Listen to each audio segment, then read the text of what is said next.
Ang Islam, mga mahal na kapatid, mga kababayan, may mga pinaniniwalaan.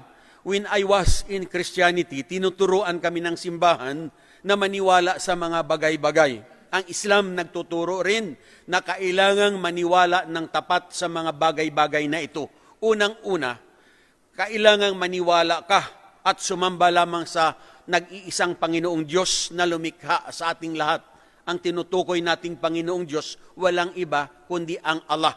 So sa mga hindi pa Muslim, kapag naririnig ninyo ang Allah, huwag nating isipin na siya ay Diyos lamang ng mga Muslim. Dahil ang katotohanan, ang Allah, wala siyang kaibahan sa sinasabing Panginoong Diyos na tagapaglikha o ang tinatawag na God Almighty Creator. Siya rin yan. Siya ang lumikha sa ating lahat.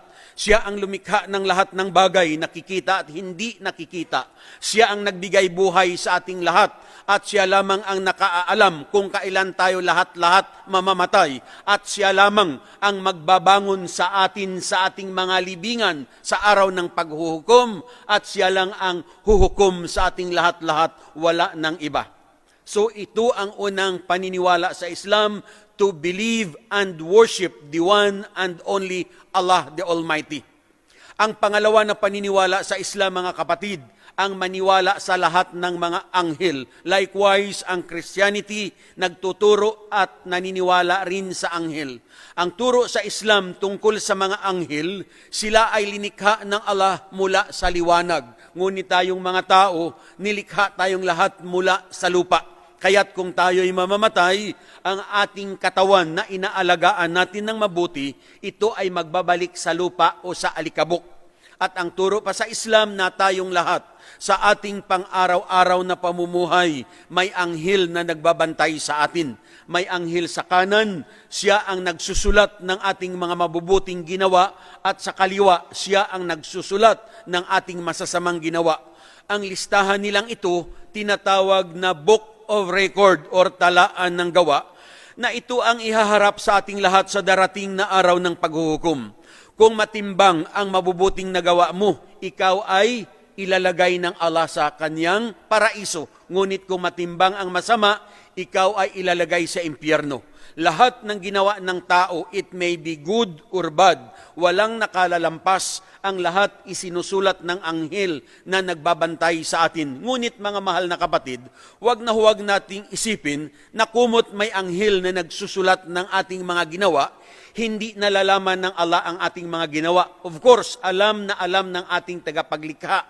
Kaya lang kung bakit may anghel na kailangang itala ang ating mga ginawa, dahil normal sa isang tao na kung may bagay na alam niya na ito ay pabor o makabubuti sa kanya, kahit hindi niya ginawa, sasabihin niya, ako ang gumawa niyan. At kung may mga bagay-bagay naman na alam niya na masama, na laban sa kanya, kahit ginawa niya, itatanggi niya.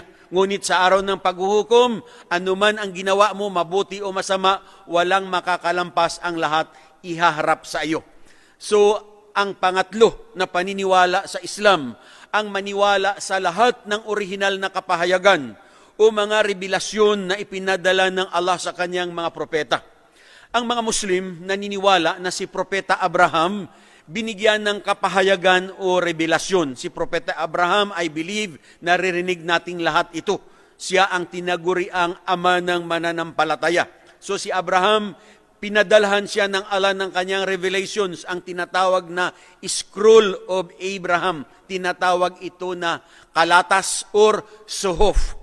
Pangalawa, naniniwala ang mga Muslim na si Propeta Moises binigyan ng revelations ang tinatawag na the law or the Decalogue. Ibig sabihin ng Dika, 10. Kaya doon matatagpuan yung 10 utos o ang 10 commandments na tinatawag. At sinasabi rin ito na Torah. Pangatlo, naniniwala ang mga Muslim, si Propeta David, binigyan din ng revelations ang tinatawag na Salmo ni David or mga awit. Tinatawag rin ito sabor. At pang-apat, naniniwala ang mga Muslim na si Jesus Christ, binigyan ng revelations ang tinatawag na Ebanghelyo ni Jesus or the Gospel o ang magandang balita. Tinatawag rin ito Injil. At panglima, naniniwala ang mga Muslim na si Propeta Muhammad binigyan ng revelations ang Quran, meaning the reading o ang babasahin. So bilang Muslim, kailangang paniwalaan ang lahat ng mga original na kapahayagang yaon sapagkat iisa lamang ang pinagmulan, ang Allah o ang Panginoong Diyos na ating tagapaglikha.